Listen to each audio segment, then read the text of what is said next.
ഭാരത് സേവക് സമാജിൻ്റെ ഈ വർഷത്തെ വികസന അജണ്ടയിലെ ഒരു പ്രധാനപ്പെട്ട ഐറ്റമാണ് ജനസംഖ്യാ നിയന്ത്രണം വേണ്ട എന്നുള്ളത്.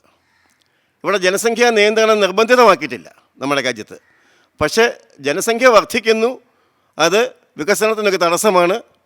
അത് വികസനം എന്ന് പറഞ്ഞാൽ ദേശീയ വികസനത്തിനും തടസ്സമാണ്, കുടുംബങ്ങളുടെ ഭദ്രതയ്ക്കും കുടുംബങ്ങളുടെ വികസനത്തിനും തടസ്സമാണ് എന്ന് കണ്ടുകൊണ്ട് ഒരു കാലഘട്ടത്തിൽ കുടുംബക്ഷേമ പദ്ധതികളും കുടുംബാസൂത്രണ പദ്ധതികളുമൊക്കെ കാര്യമായി ആവിഷ്കരിക്കുകയും കുട്ടികളുടെ എണ്ണം ഒരു കുടുംബത്തിൽ 2 കുട്ടികൾ, ഇപ്പോൾ അത് വീണ്ടും ഒരു കുട്ടി, കുട്ടികളില്ലാത്ത കുടുംബങ്ങൾ ഒക്കെയായിട്ട് ചുരുങ്ങുകയും ചെയ്തിട്ടുണ്ട്.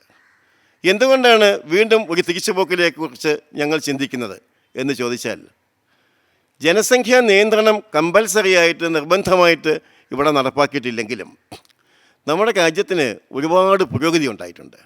പലപ്പോഴും പല കാര്യങ്ങളും നമ്മൾ പറയുന്നത് ഈ ഇൻകം ടാക്സിൻ്റെ കാര്യത്തിലായാലും, ടാക്സ് ചുമത്തുന്നത്, അതുപോലെ തന്നെ റിട്ടയർ ചെയ്യിക്കുന്നത്, ആളുകളെ ഒരു നിശ്ചിത പ്രായത്തിൽ പറഞ്ഞയക്കുന്നത്, ഇതൊക്കെ വളരെ പ്രാകൃതമായ ആശയത്തിൽ നിന്ന് യാതൊരു മാറ്റവും ഉണ്ടാക്കാതെ അതേ ചുവട് പിടിച്ചുകൊണ്ട് പറയുന്നതാണ്. വികസനത്തിന് ജനങ്ങൾ ആവശ്യമാണ്. നമുക്ക് ആർട്ടിഫിഷ്യൽ ഇൻ്റലിജൻസും റോബോട്ടുകളെയും അല്ല ആവശ്യം, ജീവനുള്ള മനുഷ്യരെ വികസനത്തിന് വിഭവങ്ങൾ ഉപയോഗിക്കാൻ, സാമ്പത്തിക നേട്ടങ്ങൾ കൊയ്യാൻ ആവശ്യമാണ്. അപ്പം ഇവിടെ ആയുർദൈർഘ്യം കൂടിയിട്ടുണ്ട്, ആരോഗ്യ പരിപാലന സംവിധാനങ്ങൾ കൂടിയിട്ടുണ്ട്, വിദ്യാഭ്യാസ സൗകര്യങ്ങൾ കൂടിയിട്ടുണ്ട്, സാങ്കേതിക പരിജ്ഞാനം കൂടിയിട്ടുണ്ട്.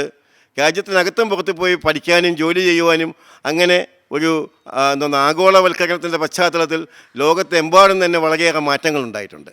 ഈ മാറ്റങ്ങളെ വേണ്ട രീതിയിൽ വിനിയോഗിക്കണമെന്നുണ്ടെങ്കിൽ ജനസംഖ്യാ നിയന്ത്രണം എന്നുള്ള ഒരു സമീപനത്തിനെ പ്രോത്സാഹിപ്പിക്കുന്നതിനേക്കാളേറെ ജനസംഖ്യാ നിയന്ത്രണം എന്ന് പറയുന്നതിന് വലിയ ആവശ്യം കൊടുക്കേണ്ടെന്ന കാര്യമില്ല.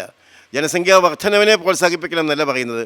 പക്ഷേ ചില സംസ്ഥാനങ്ങളിലൊക്കെ ജനസംഖ്യ കൂടുതലുള്ള കുടുംബം, ഇപ്പം തമിഴ്നാട്ടിൽ തന്നെ അവിടെ മുഖ്യമന്ത്രി കൂടുതൽ ജനസംഖ്യയുള്ള കുടുംബങ്ങളെ അംഗീകരിക്കുന്നതിനുള്ള നടപടികൾ കൈക്കൊള്ളുന്നുണ്ട്.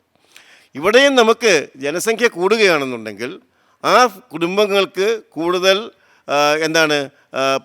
അവരുടെ താല്പര്യങ്ങളെ പരിപോഷിപ്പിക്കുന്നതിനും അവർക്ക് വിദ്യാഭ്യാസം നൽകുന്നതിനും കുട്ടികൾക്ക് വേണ്ടുന്ന സംരക്ഷണം നൽകുന്നതിനും ഒക്കെയുള്ള സൗകര്യങ്ങൾ കൂടുതൽ ശക്തിപ്പെടുത്തണം.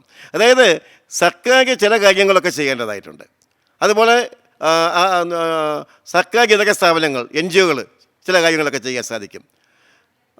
എനിക്ക് പറയാനുള്ളത്, അവിടെയൊക്കെ കുട്ടികളുടെ എണ്ണം ഒരു കുടുംബത്തിൽ കൂടിയാൽ കുട്ടികളായിരിക്കുമ്പോൾ ആ കുടുംബത്തിന് അതൊരു ബാധ്യതയാകും എന്നുള്ള അവസ്ഥയേക്കാളേറെ ആ കുട്ടികൾക്ക് സൗജന്യമായിട്ട് പഠിക്കുവാനും സൗജന്യമായിട്ട് ആരോഗ്യ സംവിധാനങ്ങൾ ഉപയോഗിക്കുവാനും അവരുടെ മാനസികവും ശാരീരികവുമായിട്ടുള്ള ബുദ്ധിപരവും ശാരീരികവുമായിട്ടുള്ള വളർച്ചയ്ക്ക് അനുകൂലമായ ഒരു സാഹചര്യം സൃഷ്ടിക്കുവാനും നമുക്ക് സാധിക്കുന്നുണ്ടെങ്കിൽ എന്തുകൊണ്ട് കാര്യക്ഷമതയുള്ള ഒരു നല്ല ജനവിഭാഗത്തെ നമുക്കായിക്കൂടാ?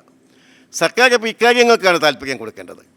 വിദ്യാഭ്യാസം സൗജന്യമായിട്ട് നൽകുക, ആരോഗ്യ പരിപാലനം സൗജന്യമായിട്ട് നൽകുക.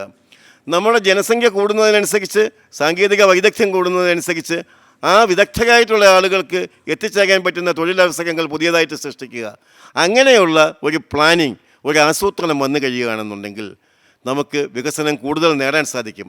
അത്തരത്തിലുള്ള വികസനത്തിന് ജനങ്ങൾ അനിവാര്യമായിത്തീരും, ആവശ്യമായിത്തീരും എന്നാണ് എനിക്ക് പറയാനുള്ളത്.